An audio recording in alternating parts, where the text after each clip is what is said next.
En este episodio de Generación 94 estamos con Juan Pablo Cafiero, que fue convencional constituyente por la provincia de Buenos Aires por el Frente Grande, una de las fuerzas que adquirió mucha fuerza durante la elección de la Convención Constituyente y fue clave en los años posteriores, luego de la reforma de la Constitución.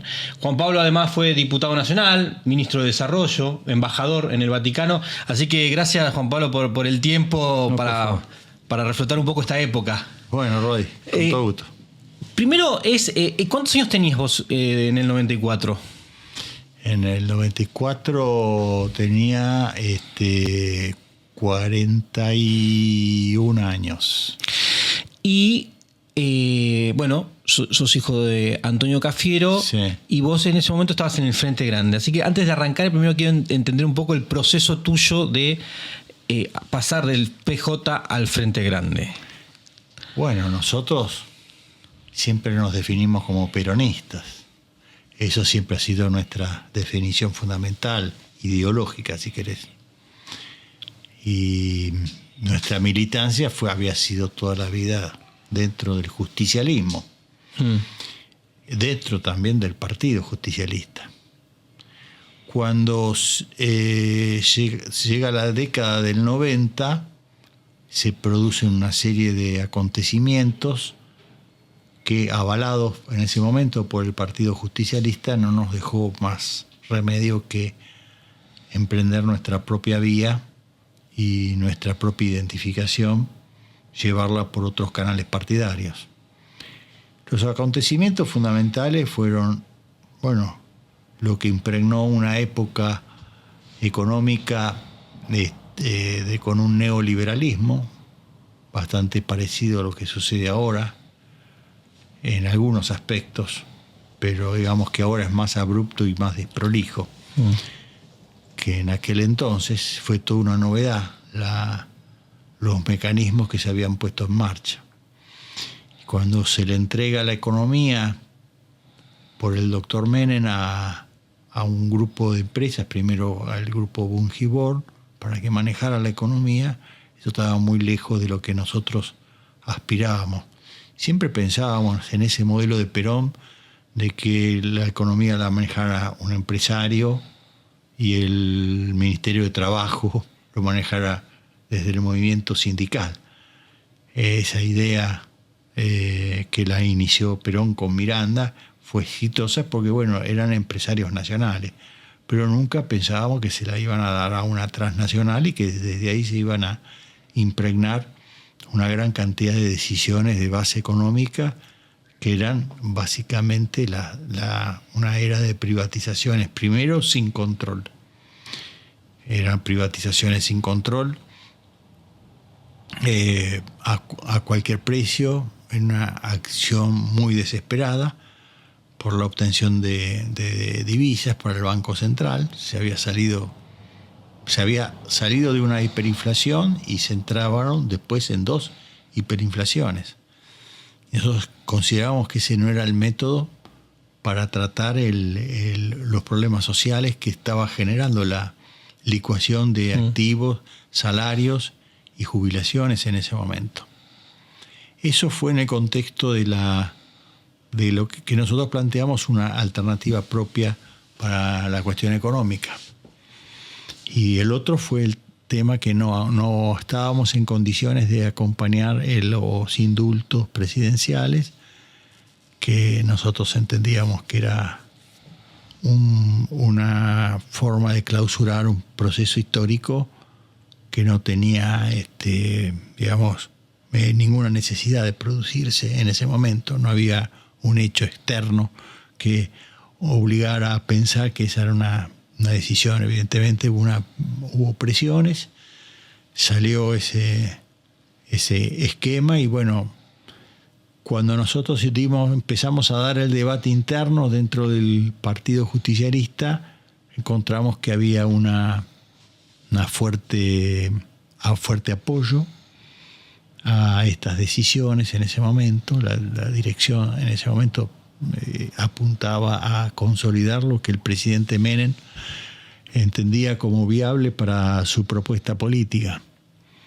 De ahí que primero se fundó el grupo de los 8, éramos 8 legisladores.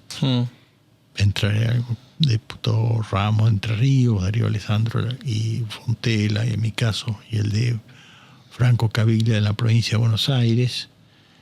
Los diputados de la capital, Chacho Álvarez, que después terminó siendo la cabeza de la fuerza política, y Germán Abdala, que terminó siendo la cabeza del movimiento o referencia del movimiento sindical que luego se dio. Y bueno, con esa base se creó este movimiento de diputados que se ocasionó lo que había ocasionado el disparador. No fue este conjunto de cosas, sino siempre el disparador es un acontecimiento. Claro. Que es algo que nos genera... Que irrumpe. Exactamente, que irrumpe. Y fue justamente la privatización de la empresa de telefonía estatal. De Entel. Que había salido a la venta por un precio vil, un precio que no existía, era un regalo. Nosotros pensábamos que había un error en el número y fuimos a consultar a las autoridades del gobierno y a las autoridades de nuestro bloque. Y no, nos dijeron que era así, que así iba a ser el proceso. Después se le cambió la base de cálculo para la venta de la empresa Entel. Hubo varias modificaciones porque eso no podía pasar ningún filtro razonable. Nos parecía ahí totalmente irracional lo que se estaba haciendo. Y ahí fue cuando nosotros presentamos un pedido de informes al Poder Ejecutivo. O sea, era un gobierno que recién llegaba y el primer pedido de informes que se le producía era de su propia fuerza. En su propia fuerza. Así que bueno, el radicalismo venía un poco golpeado por el proceso electoral y la hiper, y estaba como, digamos, sin fuerza frente a esa situación. Y nosotros nos sentíamos con fuerza, nos sentíamos respaldados por nuestra historia y por el pensamiento de nuestro movimiento. Claro. La CGT estaba aturdida también en ese momento. Había muchas contradicciones internas. Fuimos a hablar con Saúl Gualdini y nos recibió muy bien, me acuerdo, muy, muy bien. Fuimos a hablar con mi padre, con Antonio Cafiero, nos recibió también muy bien, pero no había... Se sentían inermes y confundidos frente a estos datos que nosotros encontrábamos como indicadores de que venía un movimiento realmente distinto al que nosotros habíamos pensado toda la vida. Incluso estuvimos con Eduardo Menem, me acuerdo, nos recibió muy, muy bien. Eduardo Menem fue un caballero y nos explicó, y también él cuando vio el tema nos dijo, esto debe ser un error. Y efectivamente, después hubo correcciones sobre esa cifra, pero ya se había generado el hecho y ya se había generado un eco en la sociedad, primero de un gran rechazo hacia nosotros.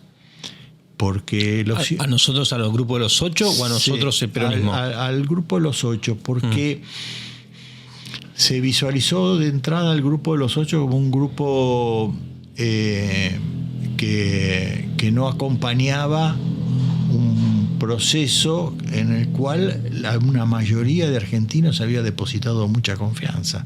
Entonces parecía como éramos un poco mal vistos en ese momento dentro de nuestras propias filas, dentro del peronismo. Pues nos decían, pero esto hay que aceptarlo, ¿no? El presidente Menem no tenía otras opciones.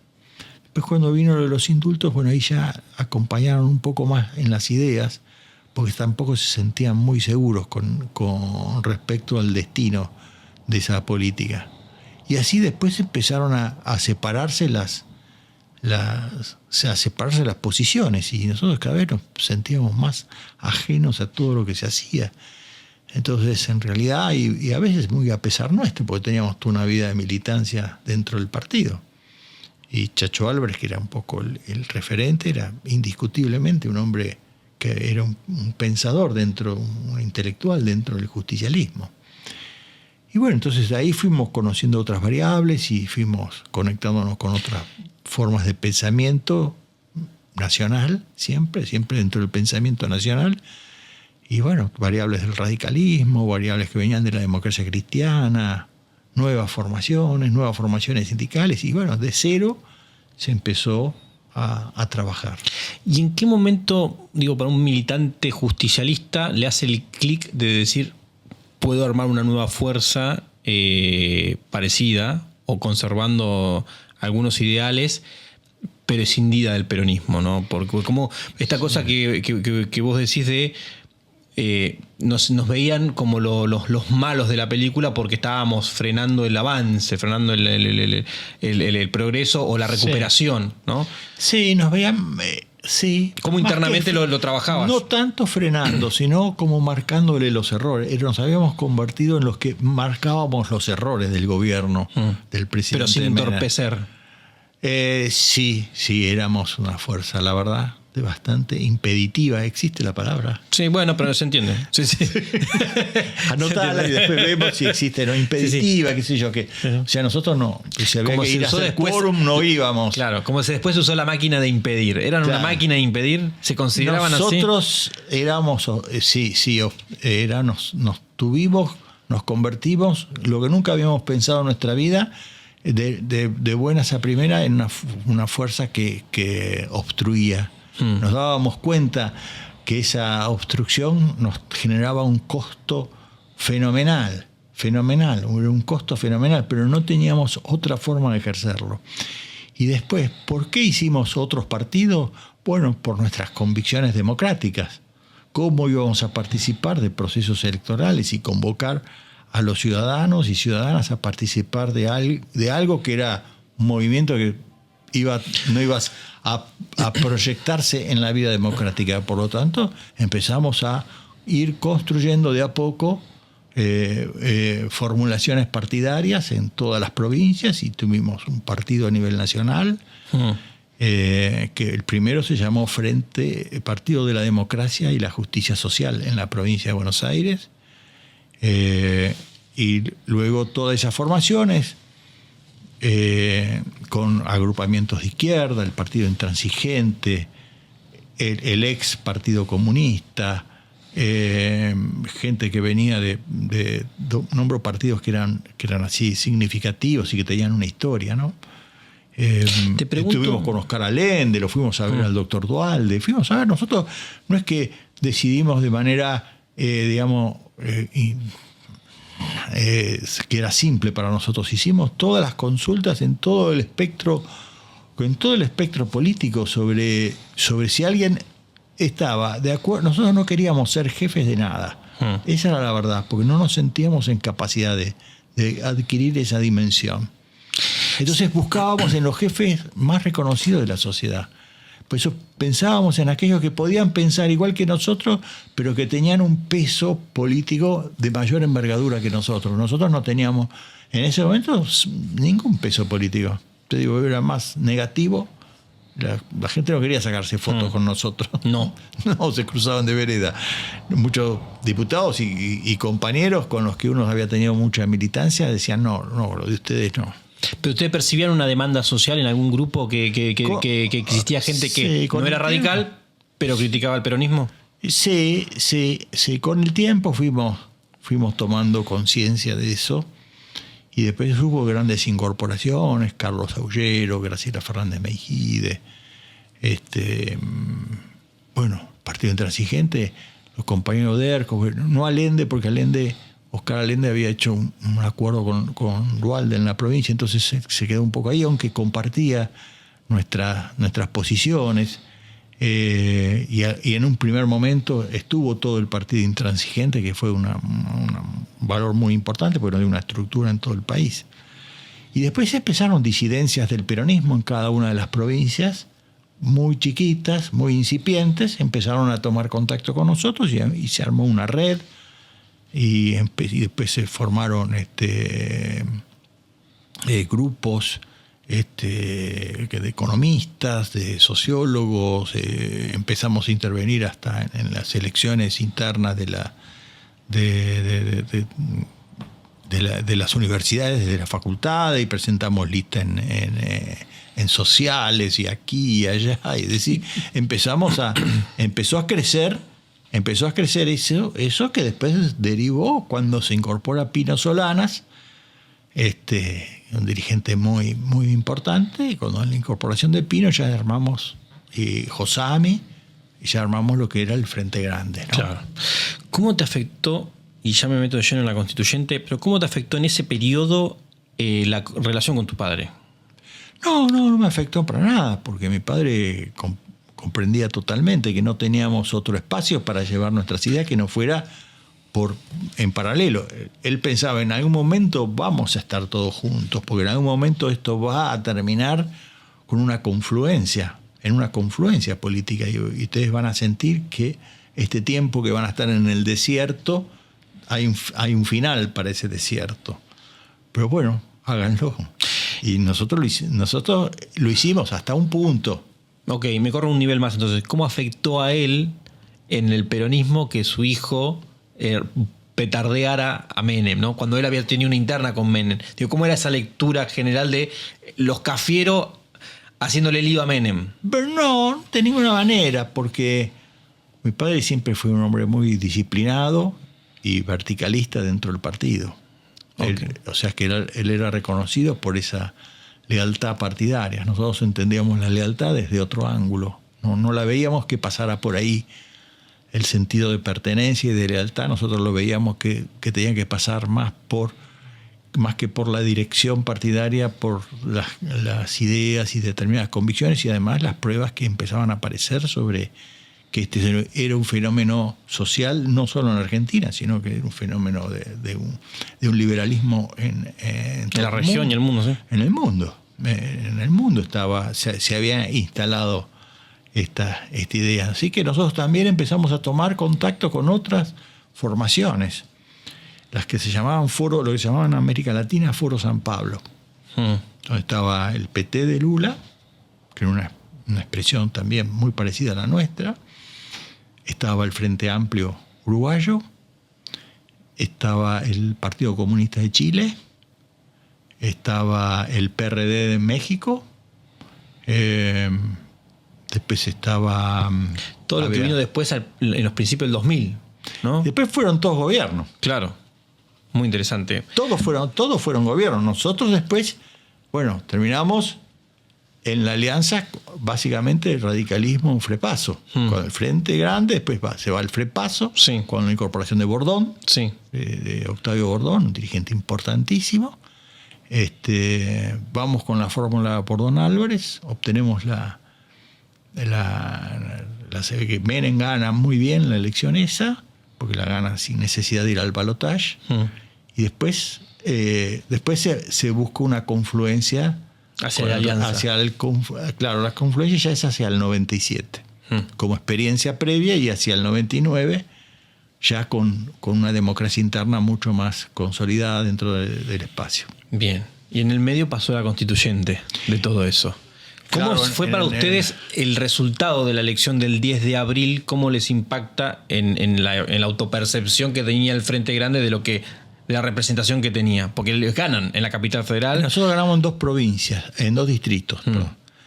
Uno, la capital federal, y otro Neuquén, con Jaime Nevares. Fueron 2 triunfos muy buenos, y en la provincia obtenemos el 2º lugar. Así que fueron las 2 muy, muy buenas elecciones. Todas los distritos donde ganamos fue muy buena elección, y en otros se hicieron muy buenas elecciones. Y llegan a la convención casi como la verdadera oposición al Pacto de Olivos, claro, porque el partido opositor era parte del pacto. El partido más grande de la oposición era parte del pacto. Claro, el radicalismo en ese momento era parte del Pacto de Olivos, en lo que se mostraba como Pacto de Olivos, ¿no? Después el Pacto de Olivos tuvo otros subpactos que fueron más de análisis en la constituyente, ¿no? ¿Cuáles, por ejemplo? Figuras que hicieron al armado de un modelo institucional diferente en la Argentina, que se sabía que no iban a tener impacto inmediato, como era sí el caso de la reelección, de la posibilidad de la reelección, y sí la incorporación del tercer senador, que eso eran, digamos, los caballitos de batalla con los cuales tanto el justicialismo como el radicalismo convocaban a sus propias bases o su militancia, sino que aparecieron otras figuras, y en eso el pensamiento de Alfonsín fue mucho más estratégico de lo que nosotros suponíamos que iba a tener. Y el pensamiento del justicialismo, e incluso de Menem también, fue mucho más estratégico de lo que nosotros pensábamos que iba a tener. Es decir, que tuvimos un error de cálculo nosotros, no al oponernos, porque hoy también nos opondríamos a un pacto de esa naturaleza cuando se tocan aspectos constitucionales, sino que viendo esos otros subpactos y esas otras posibilidades de lograr consensos, nosotros tuvimos una suerte, no sé si es prejuicio, pero teníamos un juicio muy anticipado de cuáles eran las intenciones de las cabezas del pacto, que eran Menem y Alfonsín. Y evidentemente ambos tenían una mirada del país sobre la cual nosotros también podíamos en algunos puntos coincidir con ellos, y nos dimos cuenta en la Convención Constituyente que eso era posible. Entonces fue un ejercicio democrático y un ejercicio reflexivo por parte nuestro y autocrítico, y bueno, en vivo, en el momento, en la Constitución ustedes mismos, sobre la Constituyente, digo. Sí, sobre esa base nos dimos cuenta de que algunas cosas teníamos que profundizar y madurar como dirigentes políticos y ver. Y aprendimos muchísimo en esa Constituyente. Hicimos nuestro aporte, aprendimos, supimos perder muchas votaciones y ganar otras votaciones de artículos de la Constituyente. ¿En qué comisiones estabas, Juan Pablo? Yo presidí la Comisión de Tratados Internacionales. Perfecto. Y después estuve en la Comisión de Redacción. En redacción, sí, había leído tu nombre en la comisión de redacción, pero en la de tratados internacionales fue uno de los temas que sobresalieron de la Convención Constituyente, la incorporación de los tratados internacionales a la Constitución. Sí. En la discusión de la comisión, ¿fue un tema álgido o el consenso se consiguió rápidamente para este tema? Bueno. Todavía no voy a la sesión, digo, en la comisión. En la comisión estuvo, sí, tuvimos mucho trabajo porque hubo distintas miradas sobre qué es lo que se debería hacer.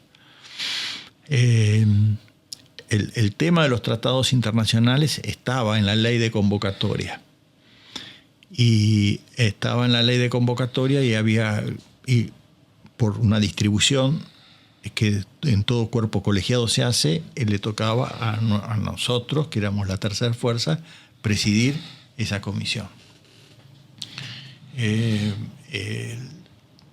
Me designan a mí, la fuerza nuestra, el Frente Grande, para que la integre. Y bueno, ahí se produjo una suerte de autonomía que nos permitió ser más creativos de lo que se esperaba del resultado de la Constitución, de la nueva Constitución.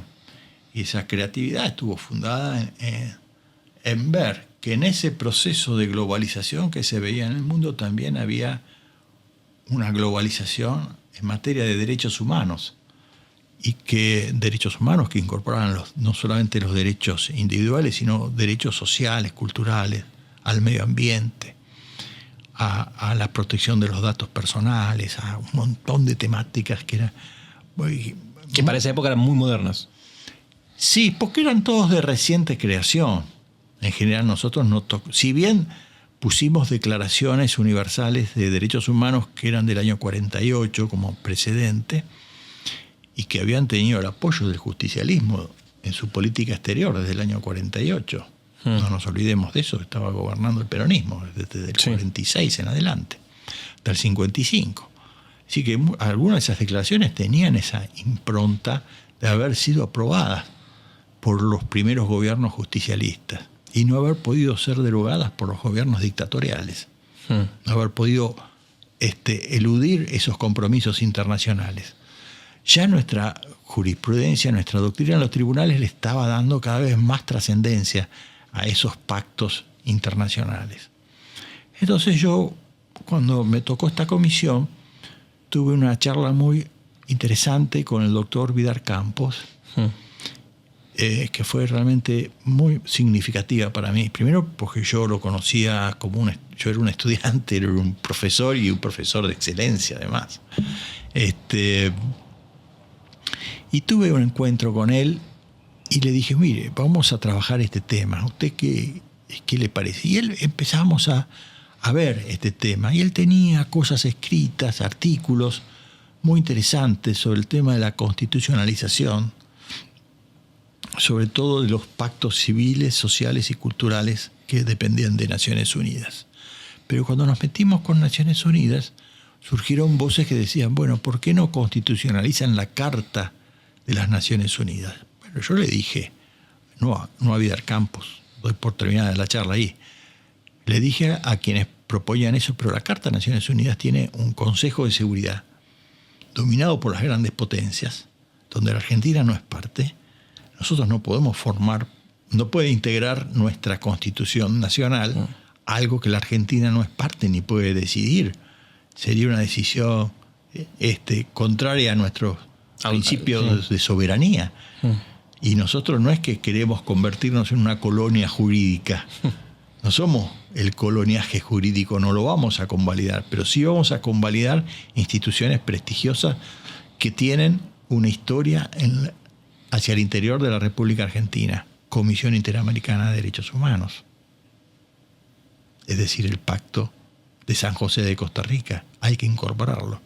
Convención sobre los Derechos del Niño. La presencia de la Argentina en el Comité de los Derechos del Niño. Y así, una por una. O sea que la decisión de qué pactos incorporar se define en la comisión, sí. No venía en la ley. ¿De qué pactos? No, los pactos se definen en la comisión. En la comisión. Donde yo la presidía y ahí se escucharon las distintas opiniones. Ahí es cuando hablas de la creatividad de qué elegir y qué no. O sea, qué temas. Elegimos un sistema que era la posibilidad en el futuro de constitucionalizar nuevos tratados. Okay. Cuando fueran destinados a derechos humanos. No todo tratado. No un tratado comercial. Claro, X de otros países. Sí, no, eso no. Y después hicimos una diferenciación entre tratados dentro de América Latina para proyectar con más fuerza el Mercosur, de tratados. En ese momento ya se hablaba de futuros tratados con Unión Europea.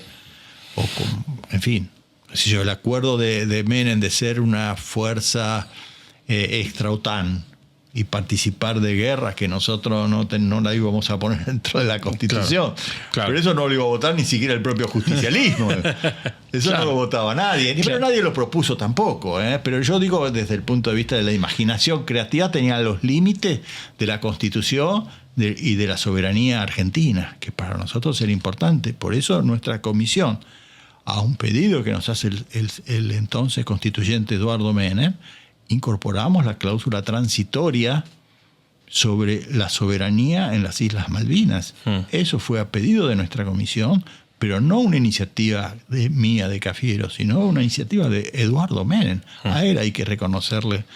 Por eso yo hablaba de subpactos que después mostraron un valor tan estratégico como era el tema de la reelección o el tema del tercer senador. Derechos humanos, soberanía de las Islas Malvinas, paridad, por ejemplo.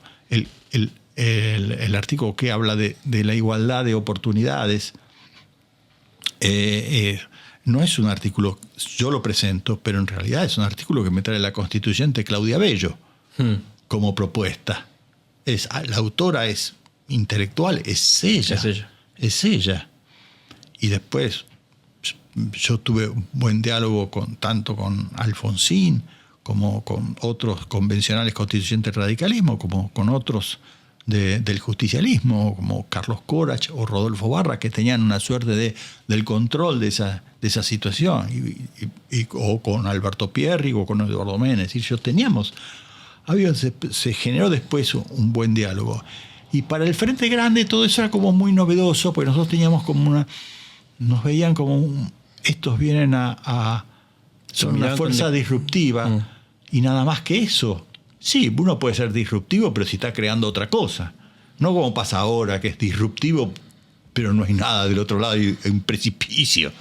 No, es disruptivo con propuestas, porque uno puede decir, este orden no alcanza para una meta, imaginemos, de justicia social o de igualdad. La incorporación de pactos, ¿lo tenían? ¿Estaba imitando alguna otra constitución del mundo? ¿Era algo novedoso? ¿Es una cosa que totalmente una creación argentina?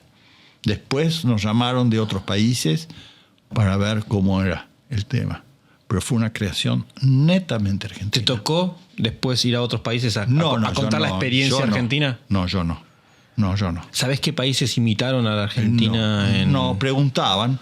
Bueno, pues Perú quiso hacer una cosa parecida, pero no tuvieron el consenso. Y después sí, otros países han incorporado tratados a sus modelos constitucionales.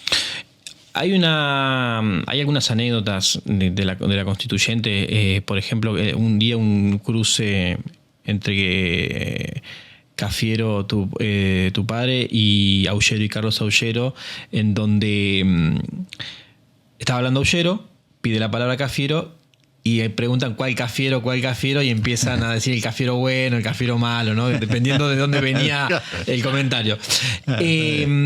¿Cómo era la convivencia con tu padre en esa constituyente y en la conversación política? Bien, perfecto, sí, muy bien. Muy bien. Nunca hubo rispideces, como uno puede pensar. No, porque las propuestas que mi padre hizo en la convención fueron todas votadas por el Frente Grande.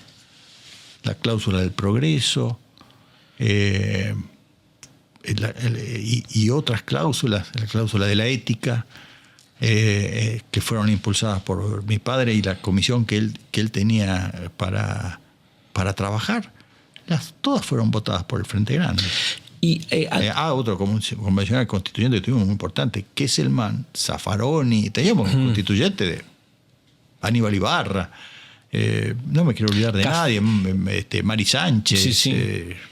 Rosati decía que el Frente Grande era una selección. Se refería al Frente Grande en estas conversaciones. El Frente Grande tenía una selección. ¿Ustedes sentían que tenían una selección, que estaban... ¿Había un buen grupo político? El grupo era competitivo en los debates. La verdad que era bastante competitivo. Ramón Torres Molina, constituyente. Por Dios. Un profesor de Derecho Constitucional de toda la vida. No, tenía Adriana Puigros, por la educación, por Mari Sánchez, te nombré antes. Sí, era Viqueira, de Córdoba. Era... Si sigo nombrando, te puedo nombrar muchos más. Después tuvimos, lo de Nevares, que renunció. ¿Los golpeó mucho la renuncia de Nevares? Yo sabía que él iba a renunciar porque él me lo anticipó de manera reservada. Y entonces yo me quedé ese fin de semana, le dije, ¿de dónde se queda, don Jaime? No, yo me quedo en tal lugar, me dice, ¿no? Y le digo, bueno, podríamos hablar. Entonces yo le comento a Chacho, mira, me parece que Jaime está un poco de Don de Nevar, no me acuerdo cómo decíamos, Don de Nevar, no me acuerdo si era Don Jaime, no sé cómo le decíamos. Y yo me quedé, ese fin de semana me quedo en Paraná para conversar con él. Y conversé el sábado y conversé el domingo, larguísimo. ¿Por qué Paraná y no Santa Fe? ¿Parabas en Paraná? Estábamos en Paraná. Él estaba en Paraná. Y estábamos ahí y charlábamos largo, y él me contó muchas cosas de su vida, de su visión, de las cosas. Era un hombre de una profundidad extraordinaria. Yo creo que nunca había estado con una persona de ese nivel intelectual y de esa cosa de convicción profundísima, una cosa que era... La palabra de él era como bueno, qué sé yo. Vos estabas tocando en otro... Eso sí que era de otro nivel. Y ahí me sirvió mucho. Entonces ahí le conté el proyecto de los tratados. Y me dice, sí, eso va a salir bien. Me dice, eso va a ser bueno, eso va a ser muy positivo. Pues, usted métale con todo eso, métale, me dijo. Eso está todo muy bien, me dice. Pero yo no me quedo, Juan Pablo, yo no me quedo, me decía. Entonces él y la otra compañera de Neuquén, Edith Galarza, presentaron renunció él con un discurso. Él entendía que quedarse y convalidar los 2 puntos que sobresalían de la reelección era una forma de convalidar un estado de cosas que él no quería ser parte. Y él también era iglesia. Entonces él sentía como una responsabilidad muy grande. Él era un obispo. Entonces sentía esa doble mochila que tenía, y una más grande que la otra. Claro. Y toda una historia personal impactante. ¿Vos ibas y venías de Santa Fe o de Paraná a Buenos Aires a tu casa a los fines de semana, o estabas continuamente allá? No. En el último tiempo sí, cuando venían los momentos de redacción, los momentos de estar con la lapicera, trabajando, sí, yo me quedaba más tiempo. Porque al estar en la comisión de redacción, ahí estaba también Aníbal Ibarra,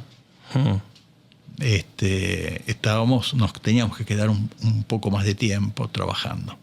Luego estaba, a veces Zaffaroni y se quedaba. Y siempre era bueno hablar con él, hacerle la consulta. También a Pedro Kesselman era muy importante para nosotros. Y así que, y yo me voy acordando de los nombres de a poco, pero éramos un grupo importante. Y allá... 19 bloques hubo en la comisión. 19 bloques, así que sí fue heterogéneo, fue muy heterogéneo. Fue muy heterogéneo. Y allá las noches, los almuerzos, ¿dónde iban, dónde salían? ¿Vos eras de tener una vida un poco más nocturna, de salir a comer? No, para nada, yo no me gusta eso. Y una pregunta que repetimos en el podcast es que durante la convención suceden 2 cosas también en paralelo en la Argentina, que uno es el Mundial de Fútbol, el 94. Lo grave fue lo de la AMIA. Y después estuvo la explosión de la AMIA. Primero fue lo de la AMIA. No me acuerdo cuándo fue el Mundial de Fútbol. El Mundial arrancó en junio y la AMIA fue en julio. Por eso, el Mundial ni me acuerdo yo del Mundial. Ni me acuerdo cómo salió Argentina. No me acuerdo, el 94. Pero sos futbolero, sos de River, ¿no? Sí, yo soy de River. Sí, soy socio de River. Pero antes de entrar en AMIA, porque nos sorprende mucho que nadie se acuerde del Mundial, de los constituyentes con los que hablamos. Sí, porque estaban trabajando. Estábamos absorbidos por tal un partido de fútbol. Era el último Mundial de Maradona, no. Sí, todo eso había sido el doping. Sí. Pero no. Sí, me acuerdo lo del doping, me acuerdo. Sí, el partido con Rumania, creo. Pero no recordás haber visto con tus compañeros convencionales un partido de fútbol, juntarse a ver el partido. No, los partidos sí los habré visto después. Okay. En un DVD o en... Estamos impactados con el poco recuerdo que hay de ese Mundial por parte de los convencionales. Ninguno se acuerda, es tremendo. Estaban consustanciados con el trabajo. Sí. No, lo de AMIA sí. Y AMIA fue julio, era un lunes. Me acuerdo, estaba Jaroslavski, yo hablaba con Jaroslavski charlando de ese tema. Se pidió, fue muy respetuoso, pero estábamos todos impactadísimos. Como fuerza política, el Frente Grande, ¿qué hizo? O sea, ¿tuvieron que viajar a Buenos Aires? ¿Hubo un impasse? No, Chacho yo ya estaba y no tenía vuelo. Yo ya estaba desde el día anterior. Porque había viajado por líneas aéreas entrerrianas, o la E entrerriana. Y yo ya estaba... No tenía cómo salir de esa situación, me entero allá. Estando allá, me entero, fue tremendo. Pero Chacho y otros, Darío Alessandro, se quedaron en Buenos Aires. Sí, sí fue una cosa. Tremendo. Amigos, fue sí. Una masacre eso. Amigos que hiciste en la Constituyente y que conservaste a lo largo de los años. O al venir de una familia política los conocías a casi todos. Sí, en general los conocía a casi todos. No a todos, porque muchos de los que venían del lado de Bussi, de Tucumán, yo no los conocía, honestamente. No sabía quiénes eran, no tenía registro más que, sabía quién era Bussi, pero a ellos yo no los conocía. Y después estaba también el grupo de Aldo Rico, el Modín. ¿Pero ahí te quedó algún amigo del Modín? No tengo gente conocida del Modín, no llegué a conocerlos. Y en general yo no participé de ningún acontecimiento social, ni durante la Constituyente, ni después de la ni los posteriores. Ni los posteriores. Solo estuve hace poco tiempo en un acto que hizo la revista Noticias, que se hizo en el Congreso y que nos dieron un diploma a 4 o 5 que estábamos ahí, Yoma, Rosati, Valdés. Sí, con Valdés somos amigos, el Gordo somos amigos con Valdés, sí. Y también estaba Alicia Oliveira, gran constituyente, gran compañera.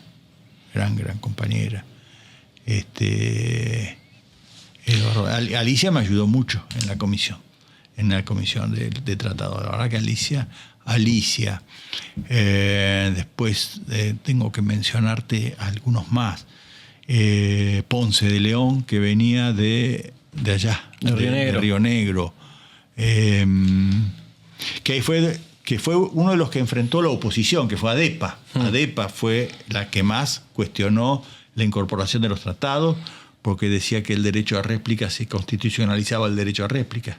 Entonces decía que los lectores le iban a ocupar los partidos políticos y los lectores les iban a ocupar los diarios, y que entonces estaba afectada. Tengo la nota escrita de ADEPA cuestionando. ¿Vinieron en persona a hablarte? Sí. ¿Quién fue a hablarte, te acordás? Y vinieron con un gran constitucionalista, Badeni, Gregorio Badeni. Vinieron con un gran constitucionalista. Fue un debate muy difícil. Y bueno, Ponce de León fue el que... Ponce de León me pidió a mí ser él el que les iba a contestar por qué estaban equivocados. Y yo, por supuesto, yo era el presidente de la comisión, le di la palabra a Ponce de León, que habíamos sido compañeros en la facultad, en la JUP, en los años 70. Y después estaba Llamosas también, de Río Cuarto, que también participó de ese debate y les marcó unas... La discusión con ADEPA fue fuerte, porque los otros organismos eran... que protestaban contra los tratados humanos, no tenían... ADEPA fue fuerte, ¿sí? Y fue una sorpresa para mí, porque yo dije... Yo no me entendía por qué ADEPA asume esta posición reaccionaria y tan... Qué raro ADEPA. Bueno, vamos a escucharlo, porque primero mandaron una carta muy formal. Yo no sabía que venían así tan enojados con y que muy de golpear la mesa y de mostrarse como fuertes, muy abloquelados. Cuando vimos que venía medio así, porque nos llegaron algunas cosas antes, ahí fue cuando Ponce León me dice, no, déjame, Juan Pablo, déjame, que yo tengo muchas cosas para decir a ADEPA. Y después también se anotaron en esa discusión unos cuantos constituyentes que todavía no tenían una adhesión al modelo que yo te estoy hablando de... Pero después de esa reunión se definieron totalmente. Escucharon a ADEPA y dijeron, sí, hay que ir por esto. Fuerte. Tenías razón, sí. Hay que ir por esto. ¿Viste cuando uno reacciona reacciona de una manera que no tiene una explicación hiperracional, pero tiene una explicación de análisis. ¿Al final de todo quedaste satisfecho con la Constitución? Bueno, en algunos puntos sí. Algunos puntos sí, fueron importantes. Algunos puntos quedaron consolidados. A mí la reelección nunca me gustó, la verdad. Esa es la verdad. El tema del tercer senador me gustaba un poco más que la reelección, pero tampoco me llegaba a entusiasmar demasiado. Pero otros temas, sí, el tema del ombudsman, el defensor del pueblo, aunque la verdad que está en desuso, porque no funciona. No funciona. El Ministerio Público como un extrapoder, me parecía interesantísimo ese tema. El jefe de gabinete, pero tomado ya como había sido el el acuerdo para la democracia que había hecho Alfonsín con Carlos Nino a la cabeza. Esa figura de jefe de gabinete me gustaba a mí. Quedó esta otra. Bueno, es más difícil esta otra porque es como que no tiene esa función. Después, el tema de los recursos naturales para las provincias, eso fue importantísimo, lo vemos hoy. Sí. Lo vemos hoy. Sí, sí. Por eso digo, hay subpactos que uno 30 años después está viendo que hubo dirigentes provinciales que hay que sacarse el sombrero. Marín de la Pampa, hay que sacarse el sombrero. Que fue uno de los que vio ese tema. Gildo Infran. Bueno, son los que vieron esos. Romero en Salta, aunque hoy no tenga la vigencia que tenía en ese momento. Son los que vieron ese tema.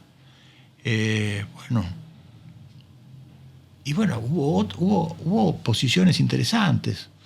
Y yo creo que eso que no se vio de entrada en la superficie porque no parecía parte de la puja política, hoy se ve. Entonces, se ve ese tema. Los recursos naturales en manos de las provincias fue un cambio revolucionario. Y fue la Constitución del 94 que la hizo. ¿Y qué hizo el Frente Grande? Votó a favor eso. Eso nosotros lo votamos a favor. Nosotros no lo votamos. Nuestras disidencias aparecieron con los temas de políticos que eran más estridentes.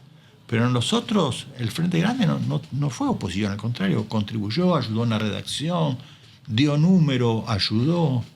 Los pueblos originarios, que trabajó mucho nuestra constituyente de Elba Roulet, fue pero fantástico el trabajo que se hizo. Bueno, Juan Pablo, muchísimas gracias por el tiempo. Por favor, hasta luego.